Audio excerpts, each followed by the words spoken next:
Hi hello ನಮಸ್ಕಾರ, ನಿಮಗೆಲ್ಲರಿಗೂ ಸ್ವಾಗತ ಆಶಾ ಅಡುಗೆ ಮನೆಗೆ. ಇವತ್ತು ನಾವು ಹೆಲ್ತಿಯಾದ ಬ್ರೇಕ್ಫಾಸ್ಟ್ನ ಮಾಡ್ತಾ ಇದ್ದೇವೆ. ಅಂದರೆ ಹೆಲ್ತಿಯಾದ ಹೆಸರು ಕಾಳಿನ ಬ್ರೇಕ್ಫಾಸ್ಟ್ನ ನಾವು ಮಾಡ್ತಾ ಇದ್ದೇವೆ. ಹೆಲ್ತಿ ಜೊತೆ ಟೇಸ್ಟಿಯಾದ ರೆಸಿಪಿ ನಮಗೆ ಸಿಗೋದು ತುಂಬಾ ಅಪರೂಪ.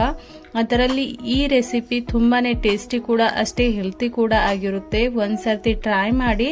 ಇದನ್ನು ನೀವು ಬ್ರೇಕ್ಫಾಸ್ಟ್ಗೂ ಕೂಡ ಮಾಡ್ಬೋದು, ಇದನ್ನು ಟಿಫನ್ಗೂ ಕೂಡ ಮಾಡಿ ಕಟ್ಬೋದು. ಅಷ್ಟು ಟೇಸ್ಟಿ ಕೂಡ ಆಗಿರುತ್ತೆ, ಅದೇ ಹೆಲ್ತಿ ಕೂಡ ಆಗಿರುತ್ತೆ.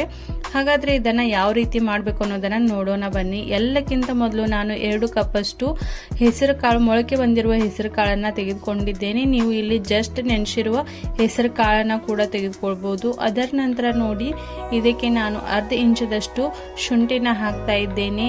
ಒಂದು ಅರ್ಧ ಕಪ್ ಅಷ್ಟು ಕೊತ್ತಂಬರಿ ಸೊಪ್ಪು, 6 ರಿಂದ 7 ಹಸಿ ಮೆಣಸಿನಕಾಯಿ, ಹಾಫ್ ಟೇಬಲ್ ಸ್ಪೂನ್ ಆಗುವಷ್ಟು ಜೀರಿಗೆ, ಹಾಫ್ ಟೇಬಲ್ ಸ್ಪೂನ್ ಆಗುವಷ್ಟು ಉಪ್ಪನ್ನ ಹಾಕಿ ಇದಕ್ಕೆ ಸ್ವಲ್ಪನೇ ನೀರನ್ನ ಹಾಕಿ ಮಿಕ್ಸಿ ಜಾರ್ಗೆ ಸಣ್ಣಗೆ ಪೇಸ್ಟ್ ಆಗಿ ರೆಡಿ ಮಾಡ್ಕೋಬೇಕು. ನೋಡಿ, ಇದನ್ನ ನಾನು ಸಣ್ಣಗೆ ರುಬ್ಕೊಂಡಿದ್ದೇನೆ.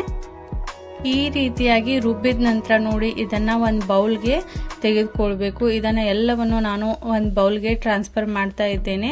ಇದಕ್ಕೆ ಬೇಕಾದ್ರೆ ಇನ್ನೊಂದು ಸ್ವಲ್ಪ ಹಾಫ್ ಕಪ್ಗಿಂತನೂ ಸ್ವಲ್ಪ ಕಡಿಮೆ ನೀವು ಇದಕ್ಕೆ ನೀರನ್ನ ಆ್ಯಡ್ ಮಾಡಿ ಇದನ್ನ ಚೆನ್ನಾಗಿ ಮಿಕ್ಸ್ ಮಾಡಿ ಒಂದು 10 ನಿಮಿಷವರೆಗೂ ಇದನ್ನ ರೆಸ್ಟ್ ಮಾಡಲಿಕ್ಕೆ ಇಡೋಣ. ಅದರ ನಂತರ ನೋಡಿ, ನಾನು ಇಲ್ಲಿ ಒಂದು ಸ್ಟಫಿಂಗ್ನ ರೆಡಿ ಮಾಡ್ತಾ ಇದ್ದೇನೆ. ಇದಕ್ಕೆ ನೋಡಿ, ಒಂದು ನಾನು ಕ್ಯಾಪ್ಸಿಕಮ್ ಅಂದರೆ ದೊಣ್ಣೆ ಮೆಣಸಿನ್ಕಾಯಿನ ಮತ್ತು ಒಂದು ಕ್ಯಾರೆಟ್ನ ಯೂಸ್ ಮಾಡ್ತಾ ಇದ್ದೇನೆ. ಇದನ್ನ ತುರ್ಕೋಬೇಕಾಗುತ್ತೆ. ಅದರ ನಂತರ ನೋಡಿ, ಇಲ್ಲಿ ಪನ್ನೀರ್ನ ಯೂಸ್ ಮಾಡ್ತಾ ಇದ್ದೇನೆ. 1/4 ಕಪ್ ಅಷ್ಟು ನಾನು ಪನ್ನೀರ್ನ ಯೂಸ್ ಮಾಡ್ತಾ ಇದ್ದೇನೆ. ಅದು ಆಪ್ಷನಲ್ ಆಗಿದೆ. ಪನ್ನೀರ್ನ 1/4 ಕಪ್ ಆಗುವಷ್ಟು ನಾವು ಹಾಕ್ಬಹುದು. ನೀವು ಆಪ್ಷನಲ್ ಅಂತಲೇ ತಿಳ್ಕೊಬಹುದು. ಇಲ್ಲ ಅಂದರೆ ಬೇರೆ ಯಾವುದಾದ್ರೂ ನಿಮ್ಮ ಹತ್ರ ವೆಜಿಟೇಬಲ್ಸ್ ಇದ್ರೆ ಅದನ್ನು ಕೂಡ ಯೂಸ್ ಮಾಡಬಹುದು.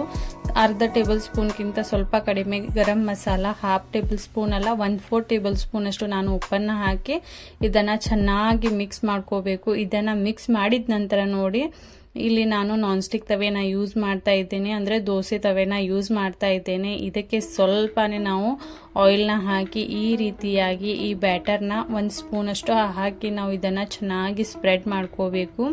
ಈ ರೀತಿ ಸ್ಪ್ರೆಡ್ ಮಾಡಿದ ನಂತರ ನೋಡಿ, ಇದ್ರ ಮೇಲೆ ನಾವು ರೆಡಿ ಮಾಡಿಟ್ಟಿರುವಂಥ ಸ್ಟಫಿಂಗ್ ಇದೆ ಅಲ್ವಾ, ಇದನ್ನು ಹಾಕಬೇಕಾಗುತ್ತೆ.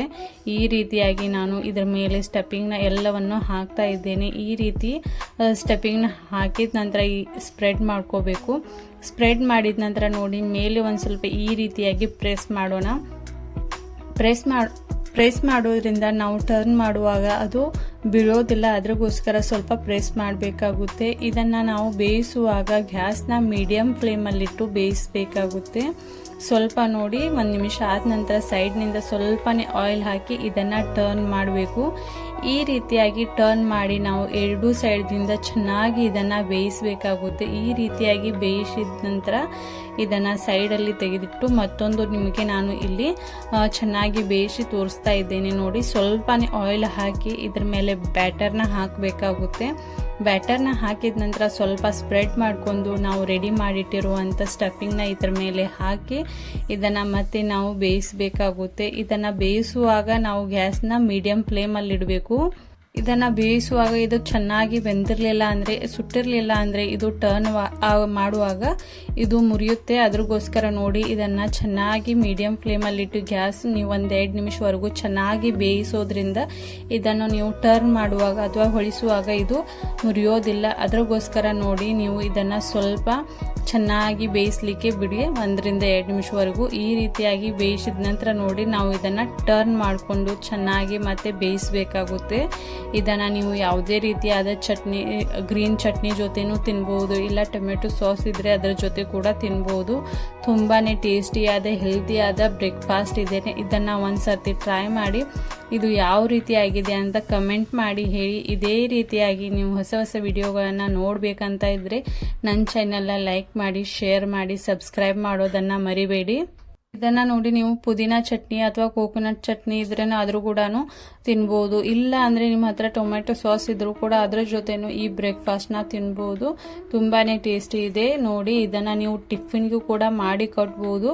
ಅಷ್ಟು ಟೇಸ್ಟಿನೂ ಆಗಿರುತ್ತೆ, ಹೆಲ್ತಿ ಕೂಡ ಬ್ರೇಕ್ಫಾಸ್ಟ್ ಇದೆ. ಇದನ್ನು ಒಂದ್ಸರ್ತಿ ಟ್ರೈ ಮಾಡಿ ಹೇಗಾಗಿದೆ ಅಂತ ಕಮೆಂಟ್ ಮಾಡಿ ಹೇಳಿ. Thanks for watching this video. Thank you so much.